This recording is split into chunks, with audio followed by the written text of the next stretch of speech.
Welcome back. You are watching DXB today. Now we are celebrating the ever-changing face of Arab media, our opportunity to share our stories, our perspectives, our voices, and we've got the perfect guest to do it. Our next guest is certainly no exception. Samer Batir, the acting editor at Arabic Arabian Business Magazine and website. We are honored to have you with us. Thank you. My pleasure.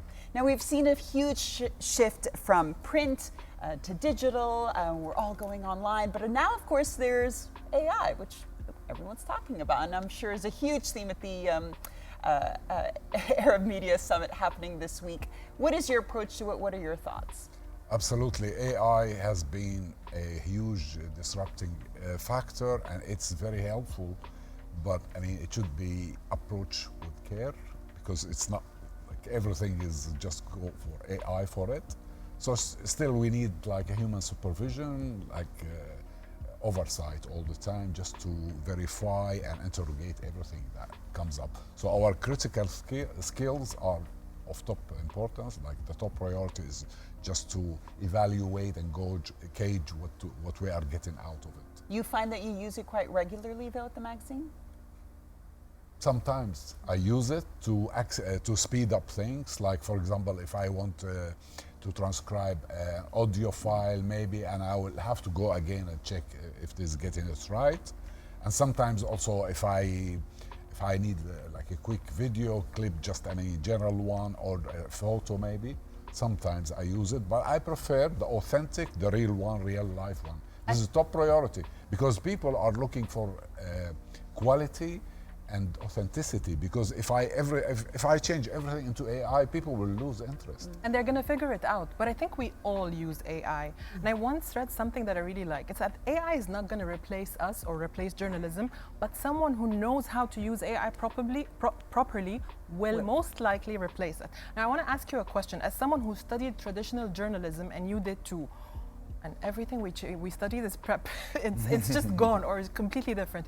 What can we take or keep from everything we studied and still continue to use within this rise of AI and everything? What is one thing that is a constant? Okay, we still have the credibility, because even if you go to the the top guy in YouTube who has like 300 million, he follows the journalistic value of not going for misleading clickbait thing, because people will lose interest.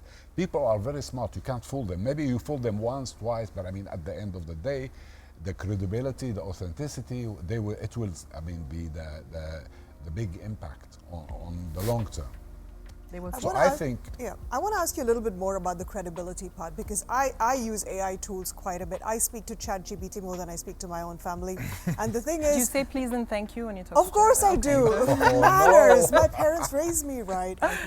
But then, yeah, the thing is, when I do ask ChatGPT a question, whatever answer it gives me, I take it as the holy truth, right? I don't cross-reference it. I just trust it with all its accuracy.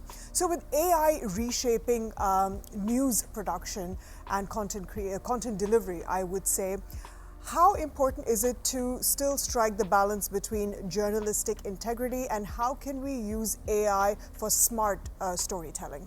wonderful. That's a great question, because now we have so many business models are collapsing. For example, if you have a website, you are looking for traffic, you will not get traffic because the AI-powered search tools are getting results not from your own SEO, they call it. No, so now you have to optimize for AI. This is number one. Number two, AI sometimes, if used, I mean, like for everything, it will damage. There are studies even from Microsoft and big, I mean, university in the US. AI can be very damaging to critical skills, even to the brain. It will shrink. They are saying that on the long term, it's very serious. So you have all the time to keep a distance, like a healthy distance and approach, the way you tackle it. So be careful. You're scaring us like we all need therapy now. What is that? You're scaring us. Yeah, you should be scared actually, because it is scary. What's happening is very scary. Like I met several experts in AI, and they told me that the end purpose is to clone the actual brain in our head. So for example, you can download whatever experience your father had in the future, maybe. That is Very interesting, very scary. So let's move it away from that. Good idea. Because when it comes to journalistic trust or power or influence, it used to be the biggest news station. And then, of course, print was a part of it. Then it became followers, but then everyone bought their followers. And now a lot of journalists are using AI. So where do you think the new source of credibility and power comes from in this new landscape in journalism? Exactly. The old traditional way has got its strengths. For example, investigative journalists or people who go to the street and find things, they will bring up, something very valuable. You can't send a drone to detect or verify something you have in your head. For example, last week, there's one guy, he went to a village and he discovered one of the top stories responding to something that people were claiming it's not there, and he verified like that it was totally wrong. For example, some minority, some guys were viral on YouTube and they are saying this minority are very cute, they are doing nothing. And he showed them that they totally migrated, like 2/3 of them are somewhere else in the world. Oh, wow. So he contradicted and he showed them that that's totally wrong. He went there, he went to churches, went to places. So he verified something very big. And I was amazed. I thanked him. He was on my team, but he no longer worked for us. But still, his work is unbelievable. No AI can replace that. That's why it's important to let free press into the zones. What Exactly. Is now. But how do you, I want to ask you as someone, like how do you use AI or where do you get your news like every day? Tell me about your day. Do you use it on a daily basis?